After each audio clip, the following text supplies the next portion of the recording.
नमस्कार मित्रांनो, माझ्या मिनी ब्लॉगमध्ये तुमचं मनपूर्वक स्वागत आहे. आज माझा वाढदिवस आहे. काही खास कारणांमुळे मी गावाकडे जाऊ शकले नाही. आपल्या लोकांमध्ये, आपल्या माणसांमध्ये तो साजरी करायला.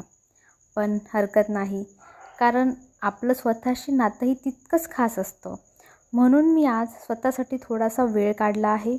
स्वतःसोबत छोटंसं सेलिब्रेशन केलं आहे. माणसाने स्वतःवर प्रेम केलंच पाहिजे, कारण शेवटी आयुष्यातला सगळ्यात मोठा साथीदार आपण स्वतःच असतो. तर चला माझा बड्डे सेलिब्रेट करूया. Happy birthday to me, happy birthday to me, happy birthday dear Aarti, happy birthday to me. तर मी इथे मेणबत्ती विझवायचंच विसरून गेली होती.